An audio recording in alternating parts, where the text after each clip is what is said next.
అందరికీ నమస్తే. Welcome to big TV. నేను మీ గౌతమి. ఫిష్ వెంకట్ గత కొన్ని రోజులుగా ఈయన హెల్త్ గురించి అలాగే ఇండస్ట్రీ నుంచి ఎవరూ కూడా ఎందుకు సహాయం చేయడం లేదు. చిన్న చిన్న హీరోలు మాత్రమే బయటకు వచ్చి వాళ్ళ తోచినంత సహాయం చేస్తూ ఉన్నారు. 1 లక్ష అని 2 లక్షలని అండ్ పొలిటికల్ పరంగా ఎమ్మెల్యేలు ఎంపీలు ఇప్పటికే కలవడం జరుగుతుంది. మరి ఇన్ని సంవత్సరాల నుంచి ఇండస్ట్రీలో ఉన్న వ్యక్తి కదా, ఎంతో మంది పెద్ద హీరోలతో వర్క్ చేసిన వ్యక్తి కదా, మరి ఆయన గురించి ఎందుకు ఎవరు కూడా ఆలోచించట్లేదు అన్న మాటలు ఈరోజు బయట వినిపిస్తుంటే, ముఖ్యంగా వాళ్ళ కుటుంబ సభ్యులు కూడా ఇదే మాటని పైకి ఎత్తి కూడా చూపిస్తున్న పరిస్థితి కనిపిస్తుంది. సో అసలు దీనికి గల కారణాలు ఏంటి అనే విషయాలు తెలుసుకుంది వాళ్ళు మనతో పాటు తమ్మారెడ్డి భరద్వాజ్ గారు ఉన్నారు. సార్ నమస్తే. నమస్తే. సో ఇది ఫస్ట్ టైం కాదు సార్. చాలా సార్లు ఇండస్ట్రీలోని ఏ చిన్న యాక్టర్ కావచ్చు, లేకపోతే జూనియర్ ఆర్టిస్టులు కావచ్చు, అంటే వెల్ నోన్ అంత కాకపోయినా వెల్ నోన్ ఉన్న వాళ్ళు ఇలా మంచాన పడినా లేకపోతే ఎలాంటి పరిస్థితులు వచ్చినా వెంటనే ఎందుకు ఇండస్ట్రీ మమ్మల్ని ఆదుకోదు, ఎందుకు ఇండస్ట్రీ మమ్మల్ని గుర్తించదు, క్యారెక్టర్స్ ఎలాగా ఇవ్వదు, ఇలాంటి పరిస్థితులు కూడా మాకు ఫైనాన్షియల్గా ఎందుకు ఆదుకోరు, ఇంత పెద్ద పెద్ద హీరోలు ఉన్నారు కదా, మమ్మల్ని ఎందుకు కనీసం చూడను కూడా చూడరు అని చెప్పి చాలా మంది మాట్లాడుతూ ఉంటారు. సో ఏం చెప్తారు సార్ దీని గురించి? అంటే ఎవరి కోసం ఫ్రీగా సర్వీస్ చేయరమ్మా. మనం పని చేసుకునేటప్పుడు మనం జాగ్రత్త పడాలి. రేపు నా భవిష్యత్తు ఏంటి, ఇవాళ నేను రూపాయి తీసుకుంటున్నాను కదా, నా భవిష్యత్తు కోసం పావాలన్నా దాచుకునేటట్టు ఉండాలి మనం. నేను మొత్తం ఉన్నదంతా నేను వేస్ట్ చేసుకుని రేపు నాకు జబ్బు చేసినప్పుడు నాకు ఎవరో చేయాలంటే ఎందుకు చేస్తారు? ఎవరికి ఇక్కడ ఒకప్పుడు మేము సినిమాలు మా అద్దట్లో చేసే రోజుల్లో నిజంగా ఫ్యామిలీ లాగా ఉండేవాళ్ళం. Including production boy, set assistant, production బాయ్తో సహా అందరూ ఒకళ్ళకొకళ్ళలాగా ఉండేవాళ్ళం. ప్రొడ్యూసర్ కష్టం వస్తే ప్రొడక్షన్ బాయ్ కూడా ఆదుకునే రోజులు ఉన్నాయి. నన్నే ఆదుకున్నారు చాలాసార్లు. అట్లా అనుకుంటే నేను ప్రొడ్యూసర్ని. అట్లా అది అవినాభావ సంబంధాలు అండి. ఇప్పుడు సంబంధాలు లేవు. ఈ కార్వాన్ రోజులు వచ్చినాక అందరికీ పోయినాయి.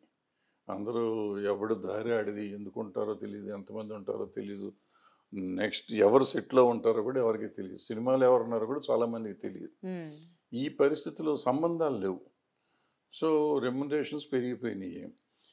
సినిమాలు రాలేదంటే పెద్ద హీరోలు బయటికి రారు, చిన్నవాళ్ళకేమో డబ్బులు సరిపడా ఉండవు. ఎవరి కష్టాలు వాళ్ళకి కష్టాలు పేతాయని. ఇవాళ డబ్బులు ఇప్పుడు మీరు చెప్పిన ఆయనకు ఉంది, ఆయన డబ్బులు తీసుకోకుండా నేను చేయలే, కానీ ఇవాళ ఆయనకు వచ్చిన డబ్బుకి సరిపడా డబ్బు ఆయన దగ్గర ఉండకపోవచ్చు. ఆయన దగ్గరే కాదు, ఎవరి దగ్గర ఉండదు. ఈ దేశంలో ఉన్న చాలామందికి. అందుకే హెల్త్ను ఎడ్యుకేషన్ ఫ్రీగా కావాలనేది నేను చాలా వీటిల్లో చెప్తూ ఉంటాను. హెల్త్కి ఎడ్యుకేషన్కి గవర్నమెంట్ సపోర్ట్ ఉండాలి 100%. అన్ఫార్చునేట్గా ఎడ్యుకేషన్ హెల్త్ని ప్రైవేటైజ్ చేసేసినాయి అన్ని గవర్నమెంట్లన్నీ చేసి దాన్ని ఇంత బడ్జెట్ అయిపోయింది. ఇవాళ మనం హాస్పిటల్కి వెళ్ళాలంటే ఆయన ఇప్పుడు నేను చెప్పిన కేసు లాంటి కేసు హాస్పిటల్కి వెళ్తే లక్షల కోట్లలోకి వెళ్ళిపోతాయి డబ్బులు. అదే నాకు హెల్త్ గవర్నమెంట్ నుంచి ఫ్రీ హెల్త్ ఉందనుకోండి, ఈ అడుక్కునే పరిస్థితి ఉండదు కదా. మనం ట్యాక్సులు కడుతున్నాం. ఈ అబ్బాయి ఎంత ట్యాక్స్ కట్టి ఉంటాడు, ఆయనకు వచ్చిన రెమ్యునరేషన్లో ట్యాక్స్ కడతానే ఉన్నాడు. మరి ఇవాళ ఆయనకి హెల్త్ రావాల్సి వచ్చినప్పుడు చేయాల్సిన బాధ్యత గవర్నమెంట్దా, ఇండస్ట్రీదా? ప్లస్ ఇండస్ట్రీ అంటే ఎవరు? ఆయన ఒక 10 సినిమాలు కాదు 100 సినిమాలు చేసి ఉంటాడు. 100 సినిమాలు కొంతమంది డైరెక్టర్లు, ప్రొడ్యూసర్లు దగ్గర చేసి ఉంటాడు. సో దట్ డజంట్ మీన్ అదంతా ఇండస్ట్రీ అవ్వదు కదా. ఇండస్ట్రీ ఎవరో ఉంటారో నలుగురు తెలుసు, ఆయన నలుగురు తెలిసినట్టు చెయ్యాలి అనేది మానవత్వం. అది హ్యూమనిటేరియన్ యాంగిల్ తప్ప దట్స్ నాట్ రైట్. నాకు హక్కు ఉంది, నేను ఇండస్ట్రీలో ఉన్నాను కదా, నాకు డబ్బులు ఎవరంటే ఎవరు నాకు మన సెంటిమెంటు, నాతో ఉన్న అనుబంధం కానీ ఇది కానీ ఉంటే నాకు అవకాశం ఉండాలి, అవతల వాళ్ళకి అవకాశం ఉండాలి, ఇచ్చే అవకాశం కూడా ఉండాలి కదా. ఉంటే చేస్తారు. కొంతమంది చేసి ఉంటారు, చేయకుండా ఉంటుండ్రు, చేసి ఉంటారు. బట్ ఇక్కడ వీళ్ళ పాపం వాళ్ళ అవసరానికి ఏంటంటే సరిపోదు, ఎంత ఇచ్చినా సరిపోని పరిస్థితి ఉంది. సో ఎవరు ఇస్తారో ఎవరెవరో తెలియదు. ఇండస్ట్రీ నుంచి మానించి ఇవ్వటం అనేది పెద్దగా ఎవరు ఎంత ఉంటుంది వాళ్ళ దగ్గర ఉన్న డబ్బులు వాళ్ళు ఇవ్వలేరు, ఒకళ్ళకి ఇవ్వలేరు. వాళ్ళకి ఏదో 20,000, 30,000, 50,000 ఇవ్వచ్చు అని ఒక రూల్ ఉంటుంది. వాళ్ళకి కాదు, ఈ ఆర్గనైజేషన్ కన్నా అంతే ఉంటుంది. అంతవరకు లిమిట్, ఆ లిమిట్ వరకు వాళ్ళు ఇస్తారు, ఇచ్చుంటారు కూడా నేను అనుకుంటాను. అంతకంటే మించి ఇవ్వలేరు వాళ్ళు. సో ఈయననే కాకుండా ఈవెన్ క్యారెక్టర్ ఆర్టిస్టులు ఎవరికైనా అదే పరిస్థితి. మేము మాకు ప్రొడ్యూసర్ కౌన్సిల్లో ఒక ట్రస్ట్ ఉంది. ఇట్లా ఇబ్బంది వస్తే మ్యాక్సిమం 25,000 ఇవ్వగలం మేము. 5,000 ఎడ్యుకేషన్ లోన్ ఇస్తాం. ఎడ్యుకేషన్ కన్నా లోన్ కాదు, ఫ్రీగానే ఇస్తాం. పిల్లలు చదువుకుంటే 5,000, 10,000 ఇస్తాం. పెళ్ళిళ్ళు అయితే ఇస్తాము, ఇట్లాంటి జబ్బులు వస్తే ఇస్తాము. అంటే మ్యాక్సిమం 25,000, అంతకంటే మేము ఇవ్వలేము అన్నమాట. సో అది అంత పబ్లిక్ సొమ్ము కదమ్మా. గబుక్కున పలానా వాళ్ళు అవగానే గబుక్కుని ఇచ్చేద్దాం అనుకుంటానికి మా ఒకళ్ళ చేతిలో ఉండదు. ఆర్గనైజేషన్ ప్రెసిడెంట్, సెక్రటరీ వాళ్ళ చేతిలో ఉండదు. ఉమ్. అందరిని కన్సల్ట్ చేయాలి. అదంతా రకరకాల ఓకే. సమస్యలు ఉంటాయి. ఓకే, ఇందాక మీరు అన్నట్టు హ్యుమానిటీతోని ఎవరికి వాళ్ళు ఎంత అది సహాయం డబ్బు చేయాలి నా అనిపిస్తే వాళ్ళు డబ్బు ఉంది, నా చేయాలి. ఇష్టం నాకుంటే నేను ఎవరికైనా ఇవ్వచ్చు. అదే. సో ఇలా వెంటనే ఇండస్ట్రీని దూషించేయడం అండ్ ప్రతి ఒక్కరు కూడా వెంటనే ప్రశ్నిస్తూ ఉంటారు.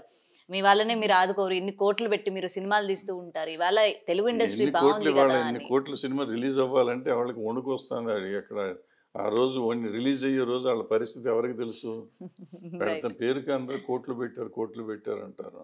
ఇప్పుడు మనం ఛానల్స్లో పనిచేస్తున్నాము, మన ఛానల్స్ వాళ్ళు మనకు జీతం ఇవ్వలేని పరిస్థితులు ఎందుకంటే కోట్లు పెట్టారు కదా ఎందుకు ఎవరు అంటారు. మనం ఆడి కష్టాలు ఆడి పీత కష్టాలు పీతే, సీత కష్టాలు సీత అని ఏముంటుంది అది. ఇప్పుడు వాళ్ళు ఎంప్లాయ్మెంట్ ఇస్తున్నారు, మనకి ఎంప్లాయ్మెంట్ ఇచ్చి జీతం ఇస్తున్నారు కదా, వాళ్ళు ఎందుకు డబ్బు మనకి ఇంకివ్వట్లేదు అంటే ఇవ్వలేరు, పరిస్థితి లేదు. వాళ్ళు ఎక్స్పెక్ట్ చేసి ఉంటారు కోట్లు వస్తాయని చేసి ఉంటారు.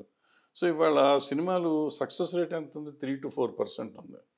అంటే 97% ఫెయిల్యూర్లో. ఈ 97%లో మీరు ఇండస్ట్రీ అంటే 97%గా వీళ్ళని మీరు అడిగితే ఏమి ఇస్తారు? వాళ్ళే అడుక్కుంటున్నారు. అండ్ దీని తర్వాత కూడా ఇప్పుడు గబ్బర్ సింగ్ బ్యాచ్ అని చెప్పి వీళ్ళందరూ వెళ్ళి అందరితో మాట్లాడడం కావచ్చు చేస్తున్నారు. అంటే అదే వాళ్ళంతా ఉన్నారంటే వాళ్ళు గ్రూప్గా ఉంటారు. ఆ గ్రూపు చాలా పెద్ద సినిమాల్లో పనిచేశారు. సో ఆ పెద్ద డైరెక్టర్లు, పెద్ద హీరోలు, పెద్ద ప్రొడ్యూసర్లు దగ్గర వాళ్ళ 10 కంపెనీలు ఉన్నాయి. వాళ్ళు ఎఫర్ట్ చేయగలరు, ఎఫర్ట్ చేయగలరు. అటువంటి వాళ్ళు అని ఇచ్చుంటారు కూడా. నేను అనుకుంటే ఇవ్వకుండా ఉండుంటారు. అంటే వీళ్ళు పాపులర్ పీపులే కదా, అందరితో బాగుంటారు కూడా గ్యాంగ్ అంతా. సో డెఫినెట్గా హెల్ప్ కొంత ఇచ్చి ఉంటుంది. బట్ ఆ జబ్బుకి సరిపడా డబ్బులు కష్టం. కానీ సార్ నార్మల్గా ఇప్పుడు యాక్టర్స్కి ఈ విధంగా ఏమైనా హెల్త్ ఇష్యూస్ వస్తే ఇండస్ట్రీ నుంచి మేము ఇంతవరకు మేము పెట్టుకుంటాము అని చెప్పి హాస్పిటల్స్తో డీలింగ్స్ కానీ అట్లా ఏమైనా ఉంటాయా? అంటే మాకు మా ప్రొడ్యూసర్ కౌన్సిల్ ఉంది, మాకు హెల్త్ ఇన్సూరెన్స్ ఉంది. అట్లా మాలో కూడా ఏదో హెల్త్ ఇన్సూరెన్స్ ఉన్నట్టు ఉంది. ఆ లిమిట్ ఉంటుంది, 2 లక్షలు 3 లక్షలు ఉంటుంది. దాన్ని మించి అంటే ఎవరు ఇస్తారు? మాలో లేదనుకుంటా, మాలో హెల్త్ ఇన్సూరెన్స్ లేదనుకుంటా. హెల్త్ చెకప్స్ అవి ఫ్రీగా చేసి పెడతారు తప్ప ఇన్సూరెన్స్ లేదు. మా దగ్గర ఉంది, కొన్ని యూనియన్లో ఉంది, 2-3 యూనియన్లో కూడా ఉంది ఇన్సూరెన్స్. ఓకే. సో ఏదైనా సరే జనాలు ఒక్కటి గుర్తు పెట్టుకోవాలైతే వెంటనే ఇండస్ట్రీ మీద వేసేయడం వాళ్ళు రావట్లేదు. ఏ ఇండస్ట్రీలోనే ఎవరమ్మా ఎక్కడ జరగదు. అందుకనే ఎందుకంటే ఏ వరదలు వచ్చినా ఏ డిజాస్టర్స్ వచ్చినా కూడా అప్పుడు అందరం చేస్తాం కాబట్టి, మొత్తం నేషనల్ కెలామిటీ కాబట్టి అందరం కలిసి పని చేస్తాం. ఇది ఇండివిజువల్ గా వచ్చేటప్పటికి చేయటం కష్టం అవుతుంది. దీనికి ఏంటంటే నేను ఫెడరేషన్ లో ఉన్నప్పుడు అప్పుడు చెప్పాను, ఈఎస్ఐ పెట్టుకుందాం. ఈఎస్ఐ గవర్నమెంట్ ఇస్తుంది. ఈఎస్ఐ ఉంటే ఈఎస్ఐలో మనం డబ్బులు కట్టాలంటే ఎవరు మేము కట్టమంటారు.